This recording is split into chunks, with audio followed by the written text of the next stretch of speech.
Assalamualaikum warahmatullahi taala wabarakatuh. Untuk hari ini kita akan belajar bareng lagi materi mata pelajaran PPKN bab 6. Ini adalah pertemuan kedua di bab 6.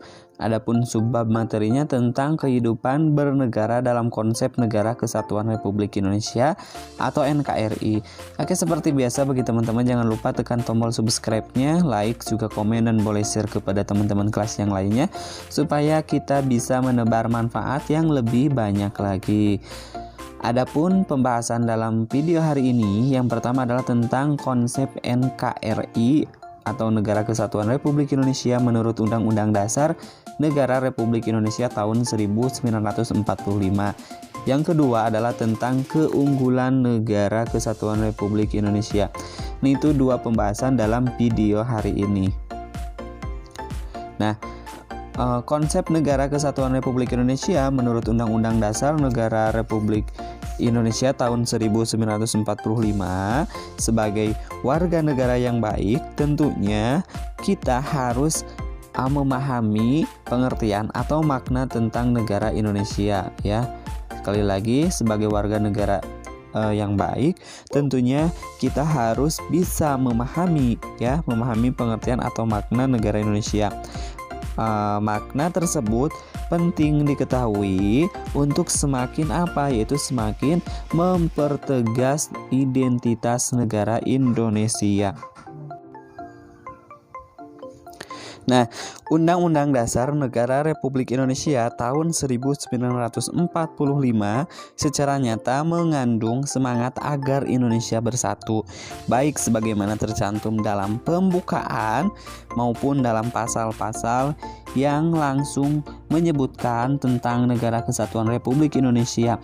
Hal ini dituangkan dalam 5 pasal, diantaranya adalah pasal 1 ayat 1, terus juga pasal 18 ayat 1, terus juga pasal 18B ayat 2, lalu pasal 25A dan pasal 37 ayat 5. Sedangkan dalam pembukaan itu ada di alinea keempat.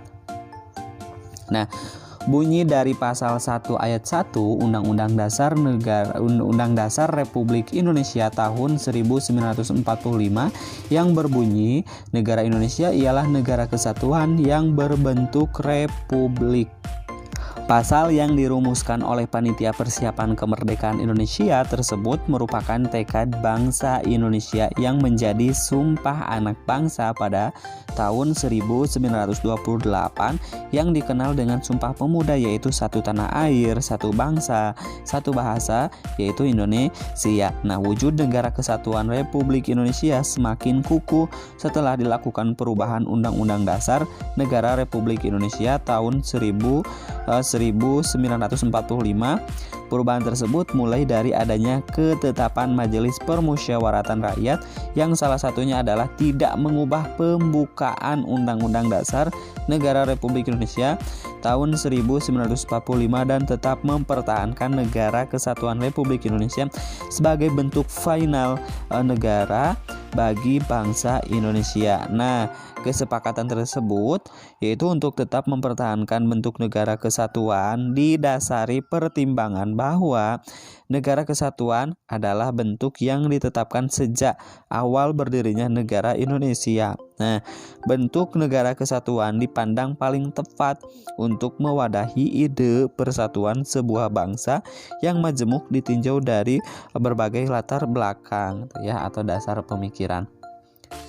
Nah, yang selanjutnya adalah pasal 18 ayat 1 berbunyi, Negara Kesatuan Republik Indonesia dibagi atas daerah-daerah provinsi dan daerah provinsi itu dibagi atas kabupaten dan kota, dan tiap-tiap provinsi, kabupaten dan kota itu mempunyai pemerintahan daerah yang diatur dengan undang-undang. Sedangkan pasal 18B ayat 2 berbunyi, negara mengakui dan menghormati kesatuan-kesatuan masyarakat hukum, adat beserta hak-hak tradisionalnya sepanjang masih hidup dan sesuai dengan perkembangan masyarakat dan prinsip Negara Kesatuan Republik Indonesia yang diatur dalam undang-undang. Nah, sedangkan bunyi dari pasal 25A berbunyi Negara Kesatuan Republik Indonesia adalah sebuah negara kepulauan yang berciri Nusantara dengan wilayah dan yang batas-batas dan hak-haknya ditetapkan dengan undang-undang. Nah, sedangkan pasal 37 ayat 5 berbunyi khusus mengenai bentuk Negara Kesatuan Republik Indonesia tidak dapat dilakukan perubahan. Sekali lagi, khusus mengenai bentuk Negara Kesatuan Republik Indonesia tidak dapat dilakukan perubahan. Nah, negara Republik Indonesia memang pernah mengalami pergantian bentuk negara, yaitu dari kesatuan menjadi federal atau serikat, yaitu pada masa berlakunya konstitusi RIS ya, pada masa konstitusi RIS. Pada masa konstitusi RIS yaitu pada tanggal berapa? Tanggal 27 Desember 1949 sampai dengan 17 Agustus 1950. Perubahan tersebut sebagai konsekuensi dari kesepakatan yang terjadi dalam KMB, Konferensi Meja Bundar, KMB ya, Konferensi Meja Bundar. Akan tetapi, bentuk negara tersebut tidak bertahan lama.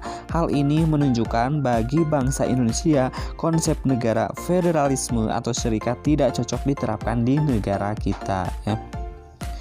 Nah, kesimpulannya bahwa negara Indonesia adalah negara kesatuan berbentuk republik ya, yang wilayahnya merupakan kesatuan dari ribuan pulau yang terletak di antara Samudra Pasifik dan Samudra Hindia serta di benua Asia dan benua Australia. Nah, yang kedua, keunggulan Negara Kesatuan Republik Indonesia. Negara Indonesia memiliki berbagai keunggulan. Keunggulan-keunggulan tersebut menurut Dadang Sundawa ya, ini dalam buku mata pelajaran PPKN, buku paket mata pelajaran PPKN, diantaranya adalah sebagai berikut. Yang pertama, jumlah dan potensi penduduknya yang cukup besar. Maksudnya apa? Yaitu menempati urutan keempat di dunia setelah RRC, terus juga India dan Amerika Serikat. Jumlah penduduk yang besar merupakan potensi yang tidak ternilai harganya dalam upaya mengisi dan mempertahankan kemerdekaan, termasuk sebagai modal dasar dalam melaksanakan pembangunan dalam upaya mensejahterakan bangsa. Yang kedua, yaitu memiliki keanekaragaman dalam berbagai aspek kehidupan sosial budaya. Maksudnya seperti apa? Itu seperti adat istiadat, bahasa, agama, kesenian, dan sebagainya. Nah, perbedaan atau keanekaragaman tersebut tidak menjadikan bangsa Indonesia bercerai-berai, namun justru merupakan potensi untuk mengembangkan dirinya menjadi bangsa yang sangat besar. Yang ketiga, keunggulannya apa? Yaitu dalam pengembangan wilayah kita mempunyai konsep wawasan Nusantara.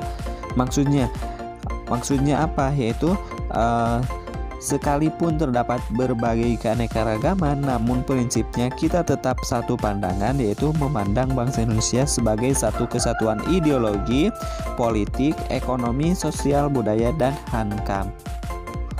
Yang keempat adalah semangat Sumpah Pemuda yang selalu merasuki jiwa dan kolbu bangsa Indonesia dengan menunjukkan bahwa kita sama-sama memahami satu wilayah negara dan tanah air yang sama, yaitu Indonesia.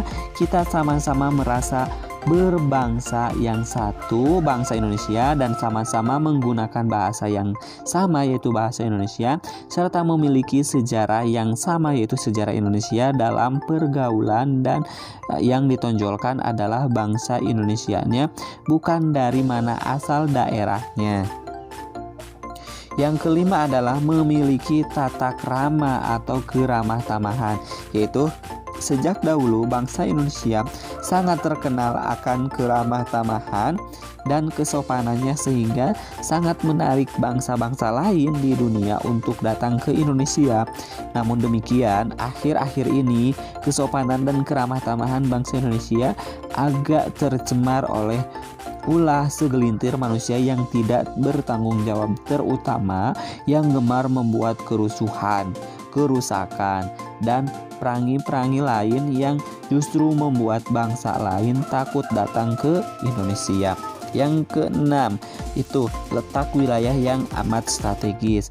Nah, letak wilayah yang sangat strategis yaitu posisi silang di dunia sehingga membuat Indonesia menjadi wilayah yang amat ramai dan mudah untuk dikunjungi dan disinggahi oleh bangsa-bangsa lain.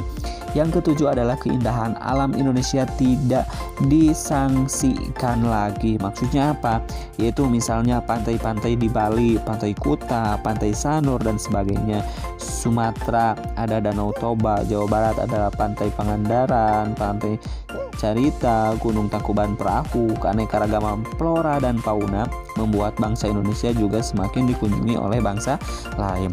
Nah, yang selanjutnya yang nomor 8 adalah salah satu keajaiban dunia juga ada di Indonesia. Contohnya apa keajaiban dunia yang ada di Indonesia, yaitu Candi Borobudur. Nah, Candi Borobudur yang tidak sedikit menarik wisatawan untuk datang ke Indonesia. Selain Candi Borobudur, Indonesia pun mempunyai keajaiban dunia lainnya, yaitu Pulau Komodo.